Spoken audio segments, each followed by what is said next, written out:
All right, we're back. It is COMP123, and it's Programming 2 in the summer 2016 semester. It's week 6, part 3 of our broadcast. We, last day when we were together, of course it's separated them again. We talked about, hold on a second. Woo. We talked about one of these ones. There it is. Lesson 5, lesson 6. It's gone. Right? I love when it, just things just disappear on me. Let's just open it up here. Open, and we'll say under COMP123. Bear with me, guys and girls. We're looking at lesson. Where did lesson 6 go? Huh? That's the one, right? I guess I just didn't see it over here because I usually name it differently. I usually name it, name it the course, but it's okay. I've online it says Comp 123 Summer 2016 Lesson 6. So if you actually look there on GitHub, we were working on this project here. Remember we were talking about this thing, this idea of the, we're kind of making a class graph or a diagram, right? And we started filling in stuff already. For example, we have a couple of interfaces. We talked about interfaces last week. Notice that I did not put interfaces on your little test because I just talked about it like, the other day, right? How can I do that? It doesn't make any sense, right? Will you have to use interfaces for your exam next week, for your midterm? Chances are there's going to be something on an interface next week. Will it be large, a large portion of your test or whatever? Probably not, right? Why? Just like this, something small, like a couple of interfaces like this. Very small, very easy. Again, we're introducing interfaces. We're going to get back to these as we go throughout the program in the course. We're going to bring interfaces up over and over again because you're going to have to use them when you program, as an example, UI, right? So second half of the course, just to give you an understanding of where we're at right now, if I was to go back to our course materials, right? So if I look at, oops, that's the wrong one. That'll be okay. See, I forgot my mouse at home when I got this one. I know, it's the worst thing. So if you don't notice that week 8, typically what I'm going to do is we talk about exception handling and file I/O. In week 9, we get into UI, right? What probably is going to happen this semester, a little differently than what I did last time, is I'll probably get right into exception handling and UI all at the same time. I want to kind of have the second half of the semester all about building windows and all that kind of stuff, getting into that Windows side of things and getting away from console, right? So we're not going to do more console application. Like today and maybe next week will be the last console application we'll do together. Like we're not going to do more console applications. It's enough, right? I think you would have got the gist of things. So be prepared for when we come back from break that you'll be talking about all about UI, right? Also, near the end where it says intro to ADO.NET kind of thing, that's what we're doing back there. Somewhere around week 10 or 11, be prepared. I'm going to start talking about the entity framework. I want you guys to understand how to use entity framework with ADO.NET and all that stuff, because you can't do stuff nowadays without something like like the entity framework, especially if you're doing programming with ASP.NET. If you're going to program web pages with C#, that kind of stuff. So I got to prepare you for that, and we're going to talk about data access and link, but we're also going to get into the entity framework at some point near the end of our course here. So expect that happening around week 12, week 13, something in there where we kind of move away from just normal data access with link and then get into a database with ADO.NET and entity framework. We're going to talk about that. Again, the last week of classes will be week 14. Again, that's August. I don't know what August date is, but it's before August 20th, the week of the week just following or going towards August 20th. We got lots of time for the final. We're going to be doing another practical exam. So it won't be like a multiple choice or anything like that because we've got enough, labs and tests and all that, quizzes to keep us going throughout this whole period. So that's what it's going to look like. So some of this stuff that you're seeing here that I had pegged in here from previous times, I'm going to do a revamp a little bit, and your UI controls are going to come as soon as you get back. As soon as we start coming back, it's all about UI, right? Will I handle anything with web, like ASP.NET, anything like that? No, because that's in another course, right? So there'll be a whole other course dedicated to using C# with ASP.NET. So we won't handle it, but we'll talk about some stuff on how to do data access.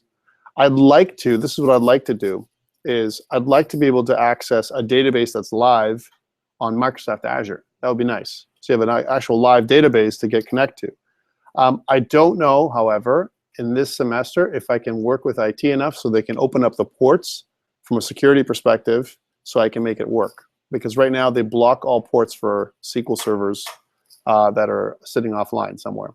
So we may have to do a local database examples the whole time. I don't like it, but at least you'll be able to sample what it looks like to work with a real database. Okay, so we'll talk about that as we go closer to this. Is this a database course? Absolutely not. Will we do database concepts in it a little bit at the end? Yes. So, I mean, because you're going to be taking some database stuff. You're taking some stuff now, yeah? So some of the things that you're learning now will come into play later on. Are you guys using SQL Server or are you using something else? What is it? Oracle. Oh, same thing. So again, it's an SQL-based some kind of server you'll be using. It'll be equivalent down here. One thing to note is if you're unfamiliar with lists, like if you're struggling with the idea of lists, ADO.NET and Entity Framework, it's all about lists, right? So as we get closer to the end of this course here, you're really going to get a handle on how to use lists.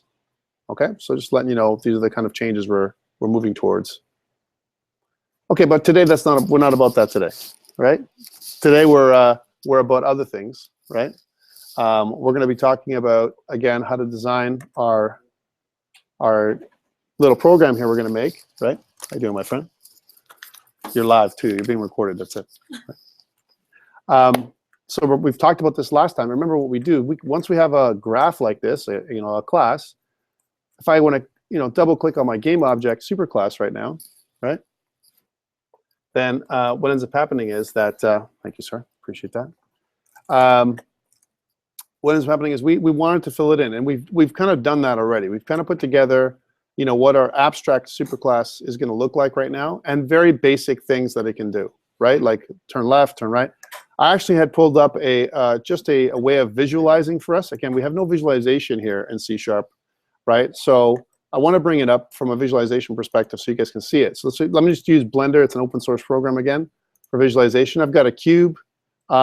Just to make it interesting, we're going to make 2 cubes just so you can see it. Again, this is just so you guys can, and I want you to, take it with a grain of salt. When I do this kind of stuff, it's not because I want to, show you computer graphics or anything like that, but rather that when we use Blender, we can visualize what we want to happen with our object. So imagine I'm going to be modeling a real world object, and I'm turning it into a class.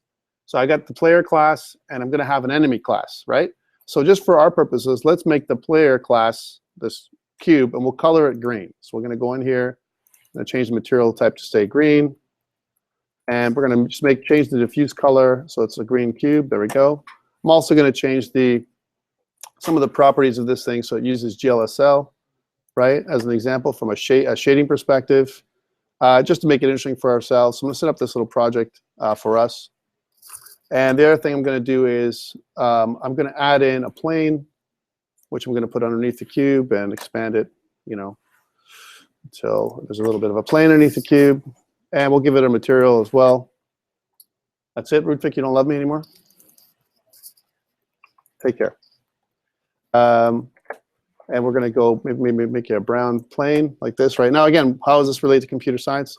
I want you to visualize. It's all about visualization. So we've got our green player. Oops.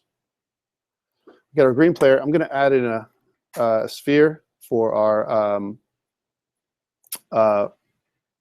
enemy, right? And we're going to color that a different color as well. Make that red. Make the enemy, change the diffuse pattern to red, more of a reddish enemy kind of thing. So we got our enemy, and we'll just name them here in the outliner, right? So our sphere will be called enemy, and we'll have our cube that's going to be called our player, right? So when we have our player and cube objects, we have some kind of playing field, right?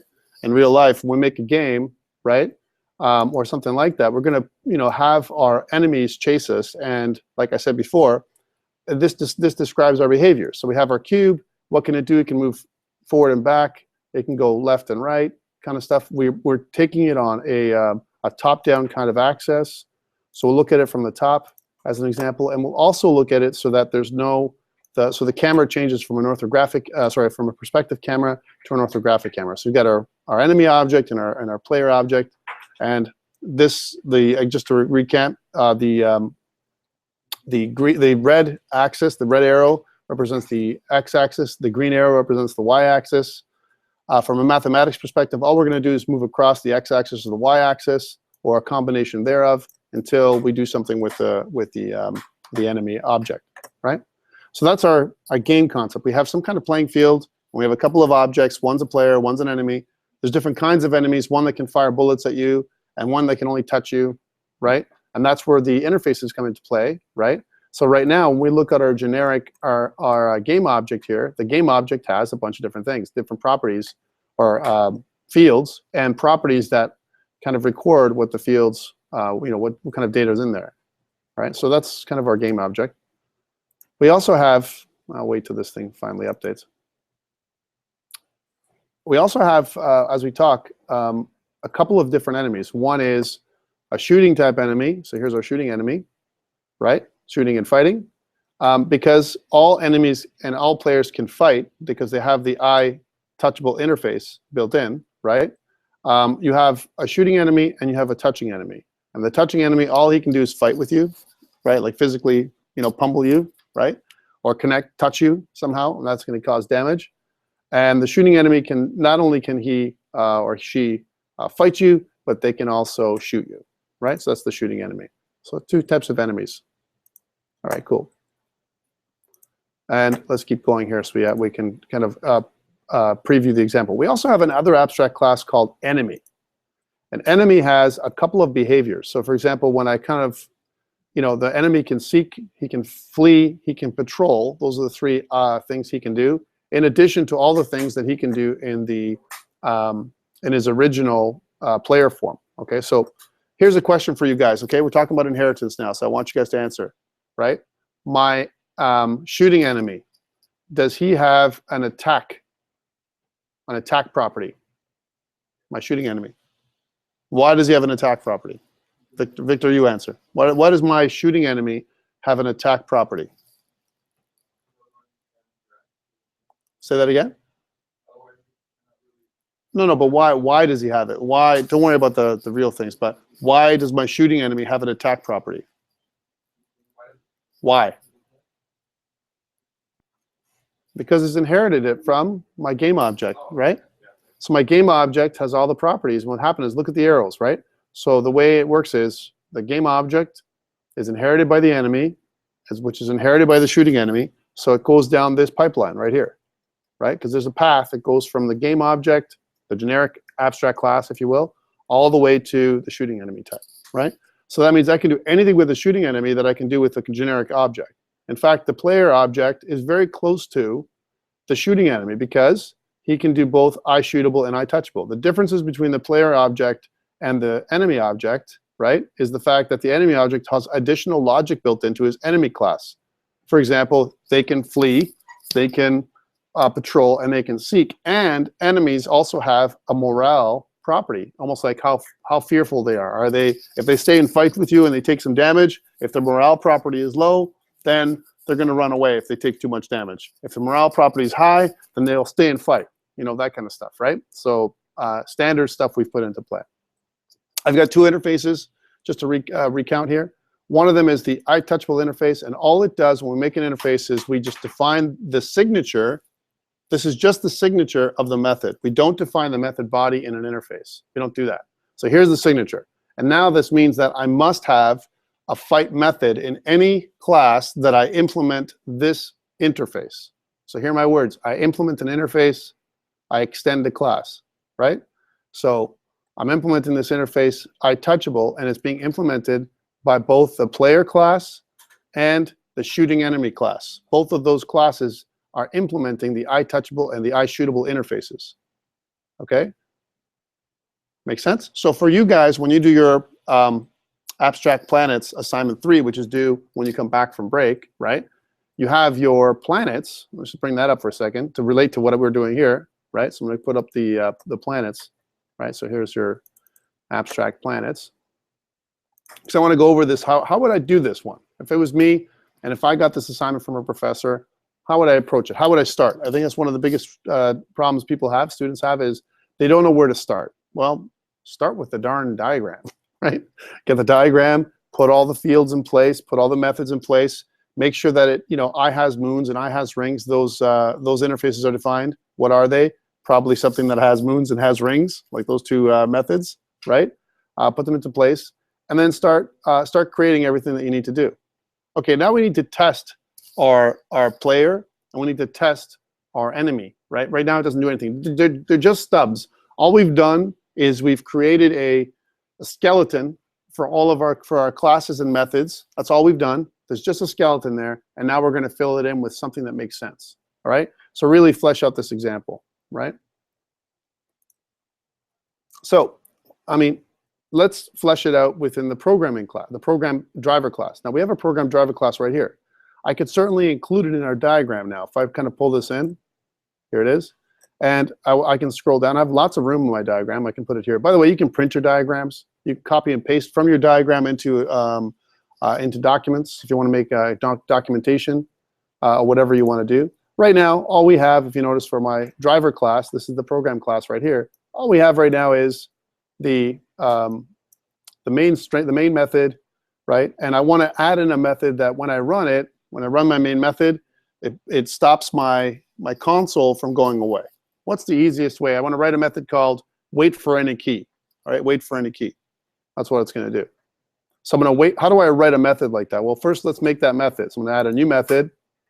There we go. We're going to call it wait for any key. Wait for any key. By the way, this is required for your assignment, right? Here's my wait for any key. And I'm going to double click on the program so I can go to the class. Now notice how it does. What it does is it instantiates, or it kind of creates this method that's inside my class. Here's the question. Can I get to this wait for any key method the way it's been written here? And the answer is no. You need static, right? Public static. You need to have that in there. Public static void at the very minimum.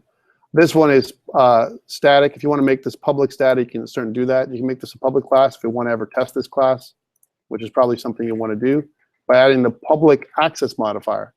Right? These are different access modifiers that make it public or private, right? Okay. All right, so what do I want my wait for any key to do? When I call my wait for any key method, I want it to read from the console, right? And read key, if it would be the right thing to do. So for example, I would do something like, console, right? I don't know if I might even have this. I don't. I go console, right? Dot read key. I can do a read key, right? And I'm waiting for any key, right? That's what this does. So if I was to include this method by calling it from my main method, so I'll wait for any key. What this is going to do is going to wait for me. It's going to just read the console for a key. When I press a key, the console goes away, right? That's all that your wait for any key method has to do. Okay, nothing crazy. You can color this up and make it so that, please enter any, hit any key to continue or something like that, or exit. You can do whatever you want. Like for example, if I want to add that in there, I can go, press any key, exit. You can do that, right? Why, you could do that. And this way, I don't have to run. I don't have to run Control F5, run without debugging. I don't have to do that. I can just simply click Start. Because if I do Start now, what's going to happen is, right? It's going to compile and build my code, and it's going to say press any key to exit. Before, I wouldn't do this. If I just press Start, it would just go flash and it'd be gone, right? So we don't want that. We want to kind of start debugging, and I want to start the debugger so we can practice debugging here, right? We're going to talk about that. You guys did debugging in part 1, right? So you guys know about the COMP100. You just guys did some debugging, yeah? Maybe you all forgot, right? Probably forgot, huh? You didn't do debugging? Come on. You have to do debugging. Okay, we'll do a little bit of that too. Make it really big. Okay, there we go. So let's press any key to exit. So I press any key, it's gone. So let's suppose that what I want to do is I want to debug, right? Remember, debugging happens where I have the gutter right here on the left-hand side of my editor, and I want to stop, create a stopping point, right? By clicking on the left part of my editor. Once I create this stopping point, this is a debug point, right? And what I can do is when I run, before it gets into my wait for any key, it'll actually stop happening, right? It'll come to here, and then it'll start giving you some instructions or some information. And this is important here. The locals window down here on the bottom left, right? It might come up. And this local, there's actually 3 windows. There's locals window, the autos window, right? And the watch window, okay? Well, these are all really cool windows to understand what's going on, like with your variables. And I can do on the top, it gives me some controls to step into, step over, and all that kind of stuff. If I do step into, right, I'm actually going to step into this method. So I click step into, and now if you notice, my cursor is right here, and I'm in this method. I'm actually following the method execution, right, step by step. And I can do that. If every time I click this step, or you press F11, I can step right in there and do my console command, press any key to exit, right, and then console read key, right? Then notice it comes up. So I can step through, slow down program execution so I can see each line in my program execute. And that's why I want to use this wait for any key idea. I can stop debugging here for a second. We can also remove debugging points by just clicking on them again, right? So there they go. So that I can add them and I can remove them anywhere I want just by clicking on and clicking on. I can have multiple debugging points as well, where I can stop execution, inspect what my variables have as values, and go back. We're going to do this in a second, so I'll explain this to you, right? All right, so my wait for any key is a utility method. That's what it is. And so let's put some comments around that. So I'm going to do something like, this is my summary, right?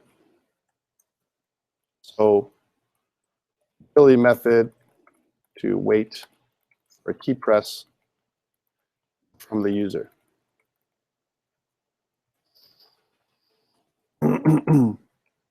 It's not just any key press, it's a console key press, right?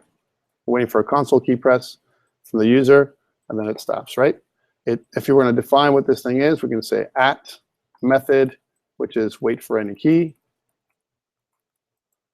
Okay, at returns void. Doesn't return anything. Doesn't do anything other than just do that one functionality. That's all it does, right?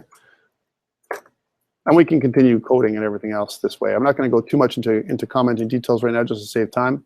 But in a real assignment, I expect you to do comments like this on every one of your methods. So if you haven't done it so far, start doing it for assignment 3, please. You're going to lose marks if you don't do that. I'll look at your methods and I'll say, well, they didn't add a comment. I don't know what this thing is.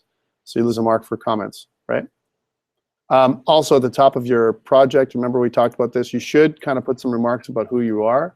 So something like, my author, you can do even something as simple as author name, who is it? I talked about this before. The date, so I think it's June 17th today, right? And then your student ID, so student ID, and then something like a description, right? This program tests the player and enemy classes. Just as an example, this is what this program does, right? And you can continue going with a bunch of other stuff. Like, for example, if I want to talk about what the namespace is, I can talk about the class and so on. I mean, these are basic things that I ask for. If you look at internal documentation requirements, it's there. You put them in there, you get your marks. You don't put them in there, you get nothing, right? So that's how it is, right? You don't want to avoid doing that. All right, and again, I could comment on this thing too. I'm just going to not do that. Okay, so one thing is we have these 2 classes now. We have these bunch of classes, and I want to instantiate an object of my player class, right? So how do I do that? I call player. So I say player, and I need to make a friendly name for my player class. We've done this a bunch of times, right? So let's call this the red player or the green player. So we'll say green player. So player, green player. Player is like the data type. Green player is the identifier, the friendly name that we're going to use for this object, right? And we're going to say equals to new, the new keyword, player. Now remember that player only has one constructor right now that's inherited from the game object superclass, right? I need to put in the name of the player, right? So we'll just talk about, we'll say the player 1 or green.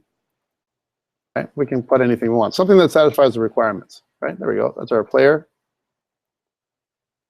And we also want to do something with the player. Like we want to move the player forward, right? So let's just do that. So I say green player dot move forward, right? Right now, all it does is move forward. So when we run this thing, if I press Control S to save and then run with debugging, I can see that the green is moving forward, right? Because that's what's happening. If you look at the superclass, where with move forward is a feature that even the enemy can do, right? So if I go enemy, I can't instantiate an enemy. I need to instantiate either the shooting enemy or a touching enemy, because enemy itself is an abstract class. I can't instantiate this one. It's not a concrete class that I can instantiate, so I got to choose which one. Let's make it a touching enemy. So my touching enemy, we're going to call it the red enemy, right, is equal to a new touching enemy, right? And again, we need the name of the enemy, right? That's inherited from the abstract superclass game object, right? And the name of the enemy is going to be called red. Very simple, right?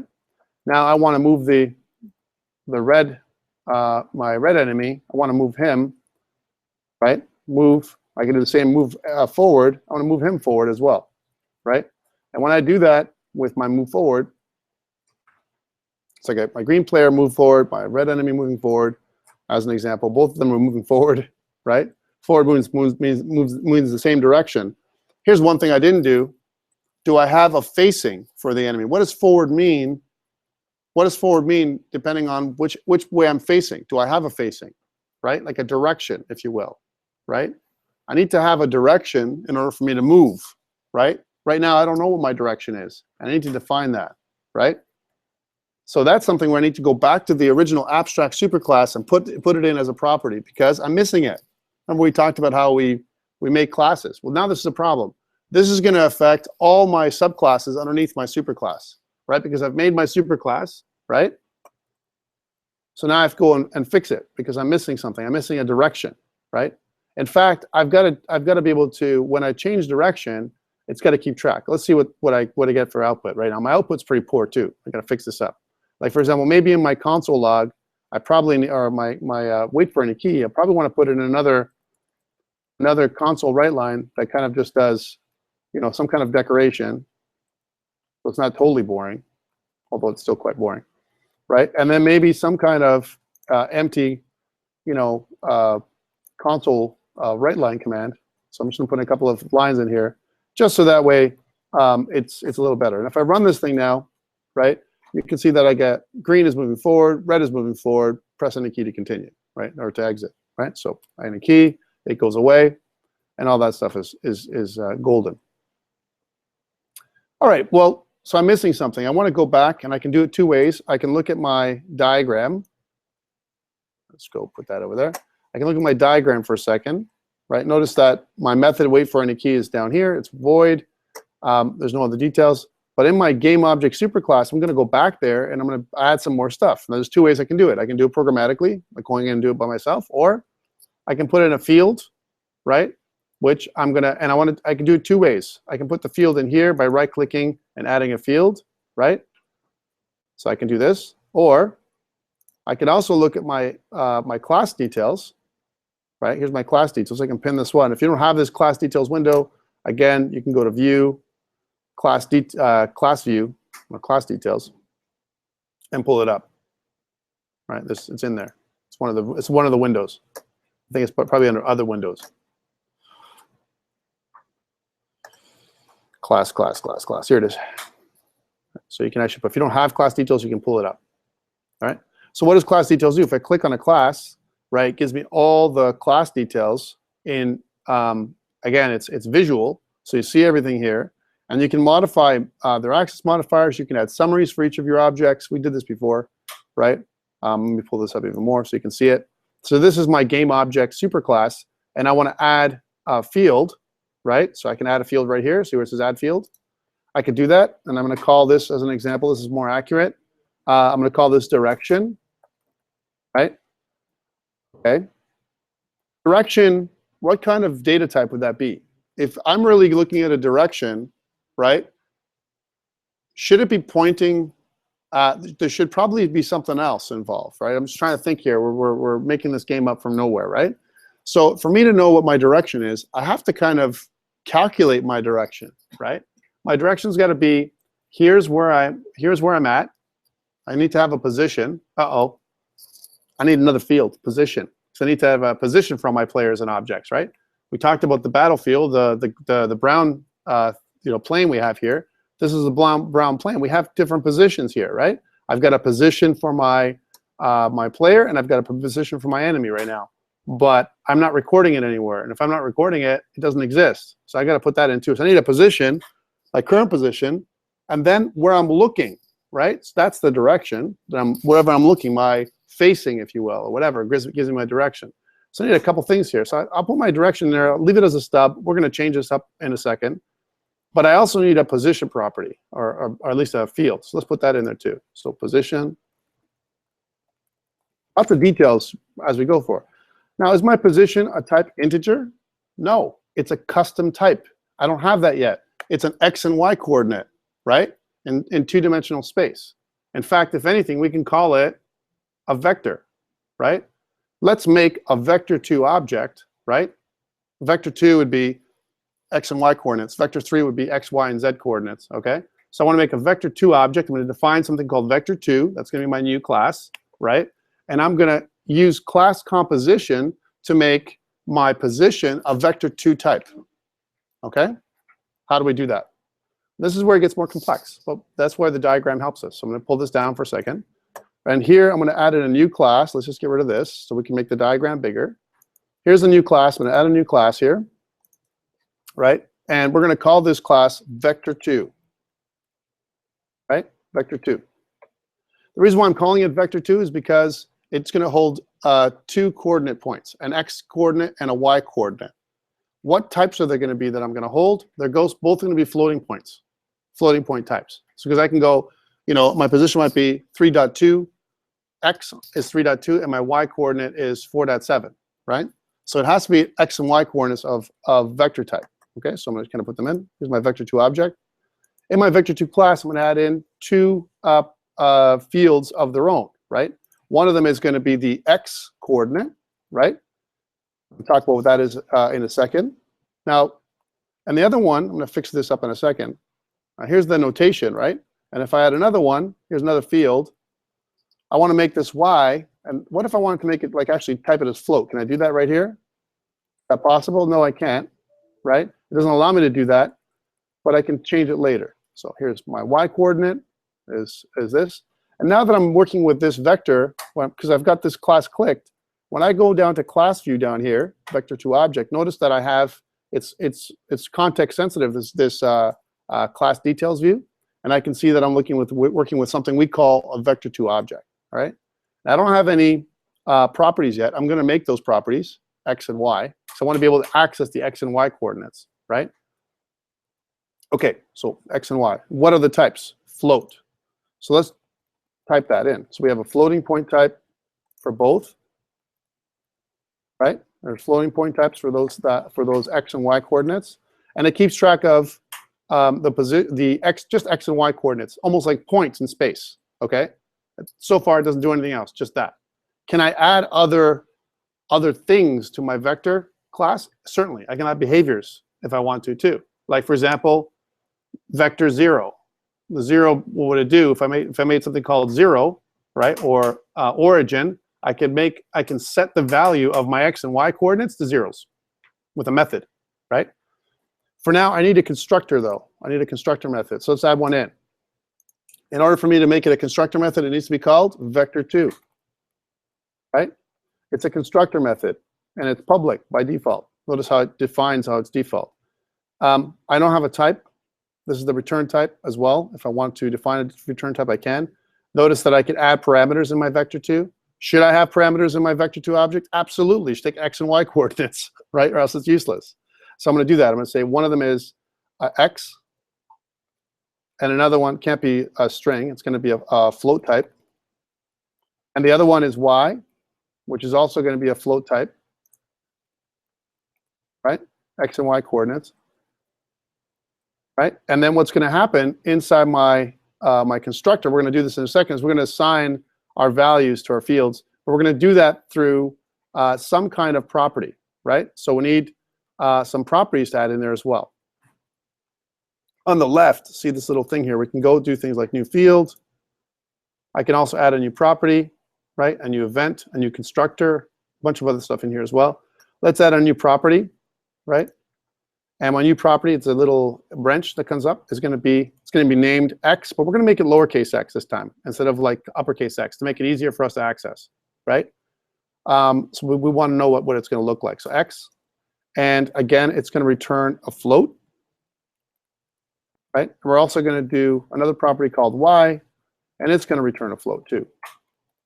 We have our private fields here, X and Y, and our private public properties, X and Y, like lowercase again. All right, let's fix these up. Let's program these things, right, so that they work properly. Let's like reduce this thing, and you can see as we're building it up, we can see that our vector2 class is becoming more robust. It's bigger now than it was before because we've added more features to it. And let's double click and actually do this thing. So there's an actual vector2 class up here, and we've got our private float X and private float Y, right? In our constructor, what we want to say is we want to make these work first. These are our properties. Just for now, we're going to make it so it does this. We're going to return this dot underscore X, and we're going to set this dot underscore X is equal to value. Again, I'm using properties so that I can add additional things in here when I set and get values for X. Might be useful for us later on. Do we have to do it this way? Absolutely not. There's many ways to do this thing. We're just choosing to do it this way, so that way we can stick with our requirements. This dot underscore Y is equal to value. So we've kind of finished off our properties for my vector class. Here's my constructor. It's not implemented. Let's implement it. So how would I do that again? I'm going to put this dot X is equal to X, and this dot Y. Notice I'm not putting the underscore because I'm actually using the properties instead of the fields. This dot Y is equal to Y. And just from a documentation perspective, you want to kind of document what this class is all about. So let's do this one. We'll put a summary in here for this new class. And inside there, we're going to say something like this class contains two properties, X and Y, which are related to geospatial information. I think I said that properly. It's like this, spatial. Yeah, geospatial information for game objects. We can do whatever you want, right? It doesn't have to be that. And then you want to kind of put the name of your class. So class name is vector2. And then at param, do we have any parameters? I do. I have two properties. At property, which is the first one is a float, which is X. Notice this is public properties that we're talking about here, right? And this defines the X coordinate. Right, and at property float Y, and then defines the Y coordinate. Go. And then at return, we don't have a return for this one, right? Because classes don't return. Okay, that's two. We can go down into the, if we want to really annotate this class a little bit more, just to make it so that we do one at least. We haven't done one, right? This will be the private instance variables. I want you to do this kind of stuff. We can also put in fields if you like that. Whatever you want, whatever makes you happy, right? I also like to reorganize the way we have our stuff. I like our constructors. Me personally, this is my own personal taste. I have my constructor. I want to put my constructor after my properties. So that's what I'm just choosing to do, just by moving it down here. It doesn't mean anything from an organizational perspective. These are our public properties. Right, that's what I've got here. So I'm just isolating these ones. We have X and Y, and then down here we have our constructors. constructors. Right, there we go. And we have one constructor right here, which we're going to annotate a little bit because it's the only one, right? So might as well. And we're going to put in a summary. And inside the summary, we're going to say this constructor takes two parameters, x and y, which represent the x and y coordinates of an object. It is, right? Whatever that object is, we'll say at constructor. Well, we'll call this probably should name it at param. We have two parameters. One of them is a float that takes that's x, the x coordinate, at param float y, the y coordinate, right? That's what it does for this one, right? And then at return. Now we don't return anything with our VectorTo, right? Because it's just a constructor. We don't have a method like that. And constructors don't return anything. Right, so that's all it really does, and it takes that and assigns it x and y coordinates. Okay, so a very basic class. You're going to say, wow, we did all that work for x and y? Yeah, but it's setting up a good standard for everything else we're going to do, right?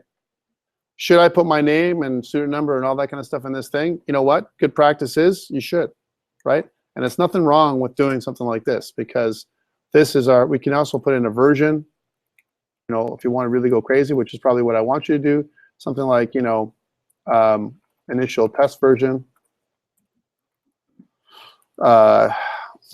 testing basic classes and methods. That's all I'm doing for this one, right? So we can call this version 0. Put it over here, 0.01, right? And we can copy this whole thing here, I recommend, and go into your VectorTo object and put it up here.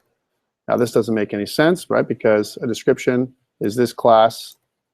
This class is used to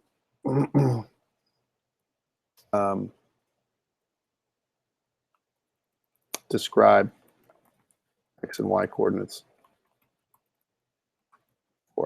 for an object. That's what it does. And version 1 is, you know, initial class creation, with getters and setters for x and y. There we go. That's my initial version, and I can save that. So you'd have to do that. I mean, the best practice would be to do that for every file. And as you move and change the version, you keep track of that. All right, cool. So we've got this stuff going on. Let's take a look at our map now and see what it looks like, how it's different. This is what it looks like now. Here's our VectorTo object. We've got x and y coordinates. Does our VectorTo object, does it derive from another object? Does it get anything from anywhere else? No, there is no other superclass for this object. So it's a singleton. It's just a class that's sitting on its own on the side, right? But I want to use it in my game object, right? I want to use it in here.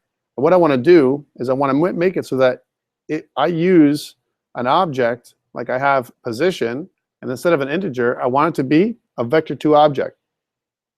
It's a type of VectorTo, my position, right? Okay. How do I do that? Well, let's click on this and bring it up. We'll see if we can modify it here, right? And if I look at my properties, I'll go and fill in a property in a second, but position has got to change. This can't be an integer. It's got to be of type VectorTo. Notice that it takes it. Here's my VectorTo object now, right? Yes? So, abstract class cannot create any object, but they can use another object. Absolutely. They can also have they can also implement interfaces. what I'm doing here when I make this position a vector2 object, that's called class composition, right? So I'm composing my class by using classes that exist already, and I'm creating an object of that class, right? So when I do this, vector2, it holds the vector2 object. But one of the problems that I have is I don't have an initializer. That's a method that initializes my game object somehow, which should happen every time I call my constructor method, right? And one of those things I need to assign my position. And there's got to be almost like, if I assign a vector2 object and if I don't assign any values to it, I want to create some default values for my vector2 object. How do I do that? So if I don't assign something, I give it 0 at least. So 0.0. And what do I have to put some kind of crazy, note or decorator aside? For decimals, it's what? It's D, right? What is it for floating point numbers? Is it F? Right? Are you sure? Probably F, right? So when I assign it, I should assign, when I create my object, the default should be in here that I assign a default value of 0 and 0 for both my x and y coordinates, just in case the user doesn't assign anything, right? It automatically assigns 0, 0. Okay, let's do that. So where can I go do that? I'm going to double click on my vector2 object now and modify that for a second. And I want to do that in my constructor method. So here's my constructor method. How do I assign a default value for an object? This is methods 101. Does anyone remember how to do that? I'm going to start asking people. How do I assign a default value? What do I do? For a default value for x and a default value for y, what do I do? There's two ways to do it. I can do it in the header, right? Or I can do it in here somehow, right? But the header, how would I do it in the header? Could I do this? How about this over here? Can I do that too? Is that possible? I can do x and y is 0.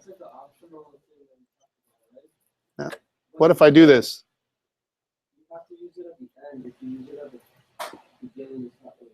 Well, I used it. If I have to either have one, both, it's going to work for both. Right? That's why it didn't give me an error anymore. So now I have my default. Remember, we're going back to advanced methods again. We're circling back to that first class we had, right?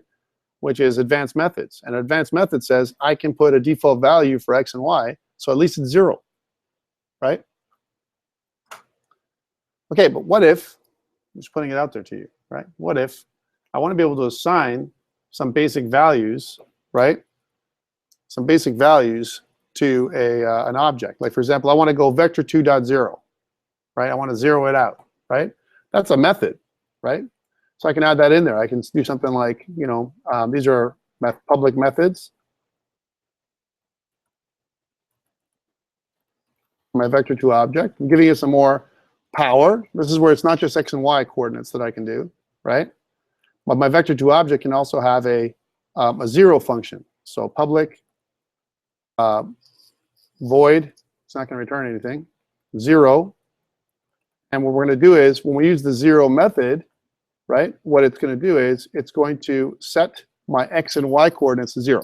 So I'm going to say this, right, dot x is equal to 0, f, this dot y is equal to 0, f, because, by the way, this has to be the same thing from up here.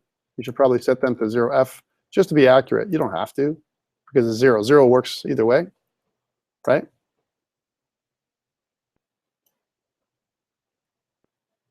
Okay, so I can do this. 0x, 0f, and 0y, right? Why am I using f? Because it denotes float, right? D for decimal, F for float. You guys remember? You guys forgot about that? C for currency, right? Okay, so so this is what I'm doing. I'm kind of aligning these so that I don't have to, because it's 0. Zeros you can, but if I'm at 1 and I want to make it a floating point, it's got to be 1f. It can't be just a 1, right? All right, so I've got some floating point numbers for this vector, and it's going to hold my again my position in space.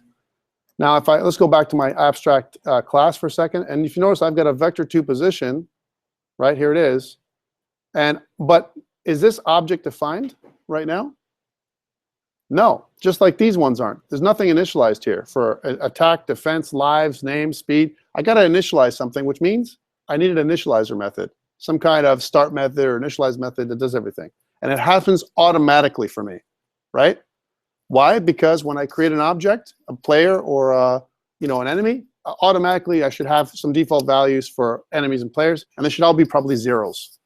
I want to be able to maybe configure the player or the enemy later on with some methods, but for now, the default, like for example, if I want to make a strong enemy, maybe I want to have a enemy, whatever the enemy name is, .strong, and all of a sudden the enemy becomes a stronger enemy with higher morale and all that kind of stuff, right? Almost like a template for how I want to design my enemy, right?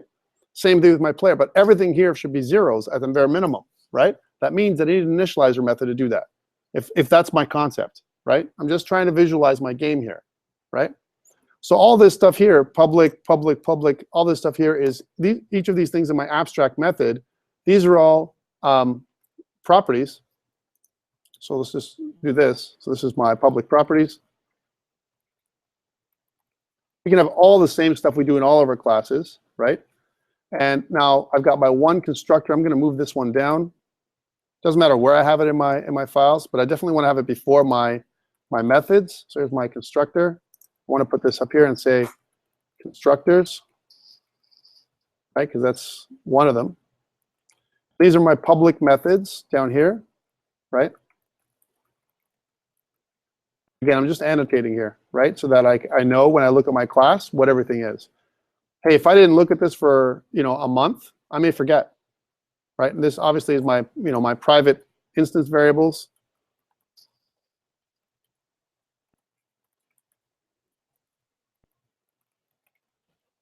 Fields. I'm gonna put that in there again. There we go. I get rid of some of the space because I don't need it. All right, so we got a private instance variable called position. I need another property to kind of initialize my position, but I should probably for sure have some kind of way. Now direction. Here's the thing. Direction is going to be calculated, like I said, right? It's got to be some kind of angle, right? And I'm going to set this up. I'm going to put I'm going to talk about this direction as we're going to create an enum for different direction angles, right, for our game. Here's what I want you to think about.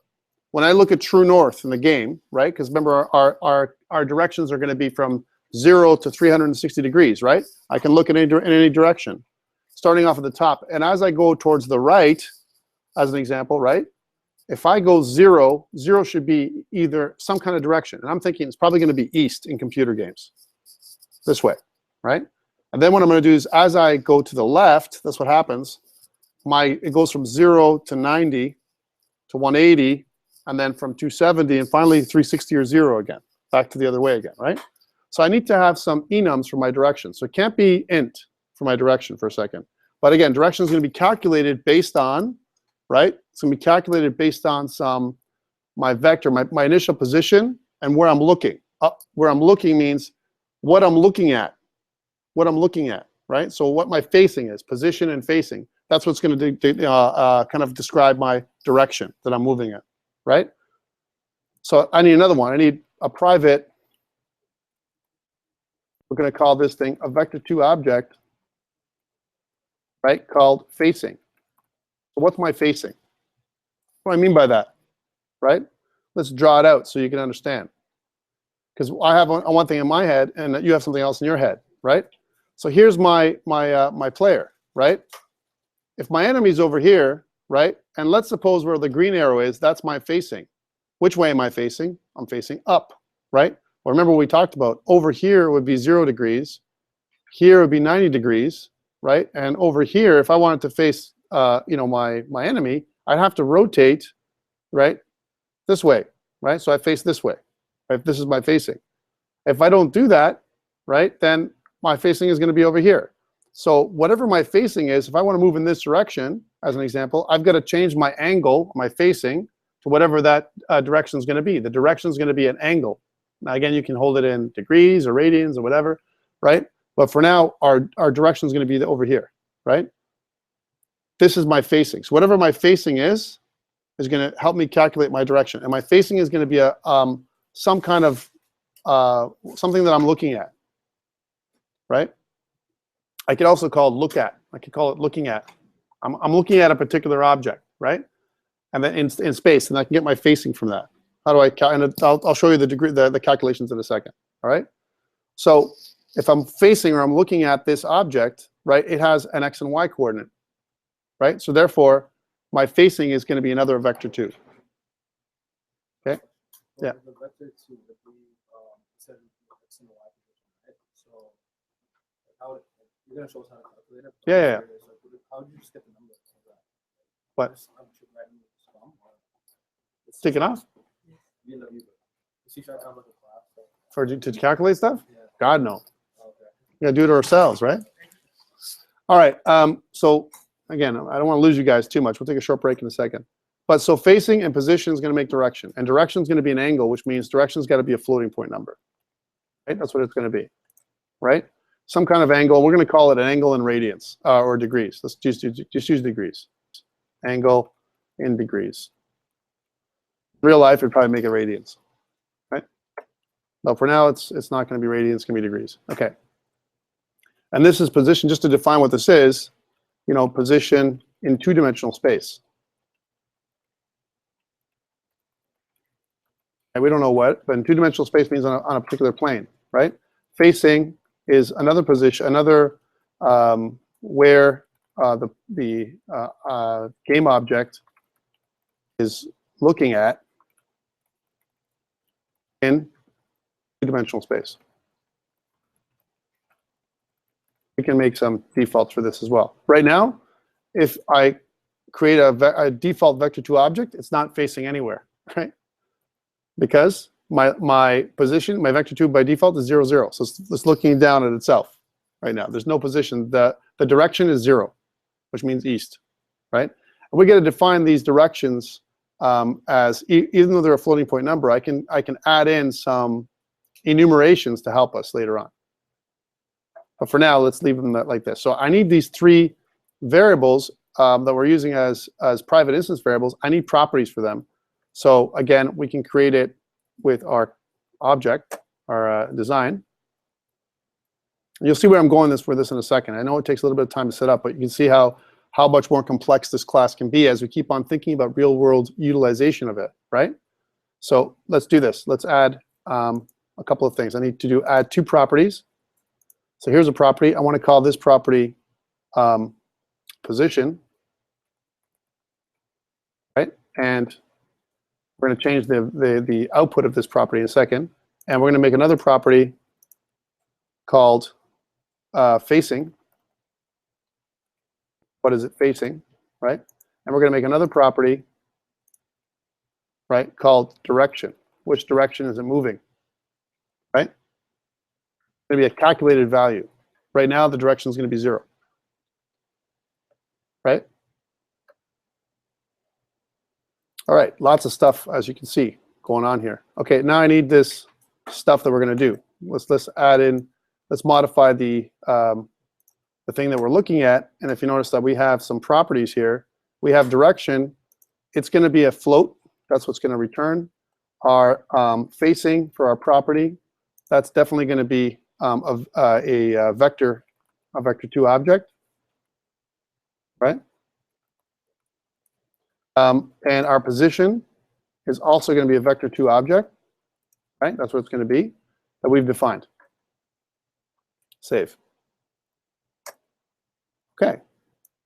Let's take and look and see what that does when I go back into my class. So here's my class, and I can see that I've added in a facing, which is a vector2. That's how it returns a vector2. Take a look, right? It's a vector2 type. And I've got to do the same thing in here. I'm going to say return this dot underscore facing, right? And this is going to be when I set. Can I really set something in my vector? Because a vector2 object is a class, it's a reference type, which means I'll never set one vector to another, typically, I won't say like this is equal to this. Typically, I won't. But I want to leave it as an option because you never can tell. So this dot underscore facing is equal to value. And the value has to be a vector2 object that it's equating to. Same thing with direction. Actually, it's almost like an exact copy of direction. But direction is a float, right? So I'm going to say return this dot underscore direction. And this one is this dot underscore direction is equal to value. My position, that's really important. I can say something like return this dot underscore position. So I want to know what my position is. This can't be of integer type. This is going to be a vector2. I messed something up. I did not. I got everything correct. Okay. And my set, I got to set this dot underscore position to equal to value, just in case. I probably won't ever do that, but let's put it in there. Okay, so now I've got my getters and setters for position and direction and all that kind of stuff, which means now I need a method. I'm going to put a public method down here. So here's my constructor. Here's a public method. And before these move methods, I want to make another one of my own. And I want to do it programmatically here with you. So I'm going to say public void, and we're going to call this, oh, would it be public or would it be private? Initializer, right? I want to probably make it private. So here's my private methods. Private methods, another section for those, right? Something that I'm not going to use outside of my class, right? It's only going to be used once when I call my constructor method, right? Or other constructor methods. So I'm going to say private void underscore initialize, right? What's my initialize method going to do? It's going to set all my values that I haven't set already. So when I create my object, it initializes my name automatically, and that has to be done right away. That's in my constructor, right? But I want to initialize my position and my facing and even my direction, my speed. All this stuff has to be initialized. You know what I'm going to do? Copy all this stuff and then modify it, right? So I need to be able to see all this stuff that I need. So I'm going to copy this. You're going to see what I'm talking about here. I'm going to go down to my initializer method, which is right here, and just put them in. But instead of, I know what they are, so I'm going to say this dot underscore attack, this dot attack, right, with a capital A. My attack rating is going to be 0. So I want to initialize it to 0, right? So at least it has a value, right? Because attack is, a value. So this dot defense is also going to be 0 because my attack and defense should start off as 0. My lives, just initializing, this dot lives is equal to 0, right? And the name I don't need to do because it's been initialized by my constructor. My speed should be 0, right? I'm just zeroing it out. This dot speed is equal to 0. So it has an initial value. Here's where it goes crazy. Angle in degrees, that should be also 0f, right? So this dot direction is equal to 0f. And my position in space, right, should be this dot, here's where we can initialize. Our position, right, is equal to mu. We have to do it because it's an object, right? Vector2 object, right, which doesn't have anything. I can put the empty constructor because it's going to initialize it by itself, right? Well, hold on. It's expecting a value, right? Let me just get rid of this one. I'm going to show you what I'm doing. Didn't I initialize it? This is facing. Is equal to a new vector2 object. Can I do that? It doesn't have an empty constructor, but remember what I do is if I don't have anything, I assign x and y as zeros. So it does it automatically for me because my vector2 object initializes my x and y coordinates, right? So position and facing. So now I've got my initializer method. Now you might say, Tom, I don't understand. Why would I make an initializer method like this? Because this way all of my properties and my objects are already initialized. They're all zeros, but they have a value, right? Otherwise they're going to be null, right? Yes. Correct, right. I could have done the same thing with my name. When my game object's initial constructor, I could have set a name to nothing, right? But I wanted to make sure that the name is set. All right, so in my game object, in my constructor, I want to call the initializer method, this dot underscore initialize. Okay, I got a question for you, lovely people. If I'm calling the initialize method, which is private, in the constructor of an abstract class, is it being called automatically when I generate an object like player? Yeah, because anything that happens in my abstract class, because it's a blueprint for all the other classes, that means my initializer method is going to be called as soon as I create a player or a shooting enemy or something else, some other kind of enemy. It's automatically going to happen for me, right? Because I've created an initializer method that's inside my abstract class. Okay, let's go back and test this thing that we're talking about here, right? By the way, I'm going to update GitHub in a second. Yeah. Is this keyword needed? It doesn't need it. I'm asking you to use it. Okay. Updated project. Actually, updated my abstract game object class more than anything else, and created a VectorTo class. Home, and I'm going to go to sync and push. So if you guys want to follow up, if you want to see what I've done, and I'm working too fast, you can always go up online and look at my GitHub to see what I took care of. Okay, let's check this out and look what it says. I got a little question mark. It says quick actions. What can I do? It says remove this qualification with this qualification. I can do that. I don't recommend that. I'm using this for a reason, to kind of say it belongs to this class. All right, it's not an object from somewhere else. Do I have to necessarily use it here in C#? Absolutely not. I'm going to ask you to do it though. I'm asking you to do it anyway. Why? Because it's good practice. If you use it here, you can use it everywhere. You can use it in JavaScript. You'll use it in Java. You can use it in whatever. It'll be available to you. That the idea, the concept of using this all the time will be available to you all the time. You can choose not to use it, but I want you to think about always as using this context object. All right. So now that we've created this, right? I want to be able to calculate direction. We haven't done that, right?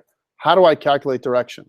So if I have my x and y coordinate and another x and y coordinate, right? I have a distance, right? I want to be able to calculate the angle. How do I calculate the angle when I have two x and y coordinates?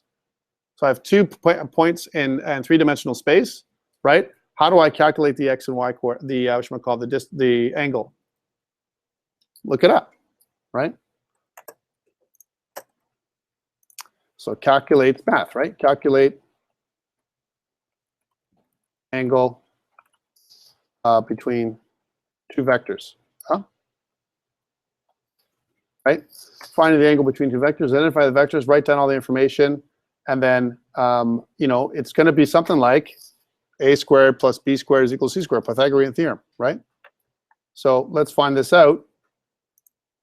There's 12 steps, right? So here's my vector A, and then 2, 2, and then you notice it's 2i and 2j, right? Which is the x and y coordinates, right? And then we want to say vector B, which is v, right? 0 and 3. You got this information. The next thing is we're using cosine theta. We're taking vector A and vector B, multiplying them by themselves, and then dividing it by this other formula down here, right? So it's nice and everything else, but it comes down to when we equate everything, it's x squared. It's the distance between 2 points, right? And so now you have the distance. That's the distance. So once you've got the distance between the 2 points, right? Now you have to find the angle, right? Cos theta, right, is what the angle is going to be, right? So how do I do that? So I want to do, it's angle theta, as an example, in degrees, is equal to one of these arc cosines or cosines or whatever it's going to be, right? So maybe there's a quicker way to doing it, right, than trying to figure all this out, right? And less than 12 steps, right? Angle between two vectors. There it is, cosine.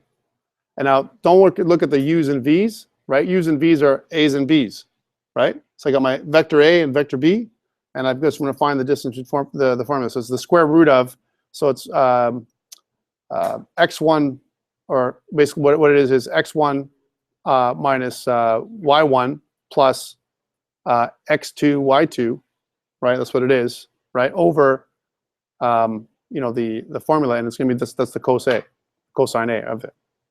So I'm gonna wait to do this. I'm gonna create this formula, the angle between two vectors, when we are on break, right? So I don't have to bore the crap out of you all. And I'm gonna have that in a little method.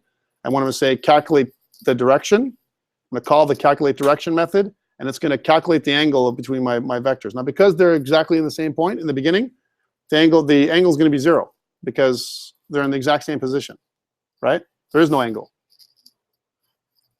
But eventually we want to find the angle. I want to find like it's 30 degrees. You know, that's the direction, right? To make it simple, all right. To make it simple, you know, we can figure out a approximate angle. And the reason why we want to find the angle, by the way, is when I have an angle, it's also my angle of attack, right? So let's say, for example, if I'm looking at a particular location, that's my angle in degrees. I got my angle in degrees of where I'm pointing, right? So now I can shoot. If I don't have my angle, can't shoot. Okay, so let's take a short break. When I come back, I'll put the formula in for you guys.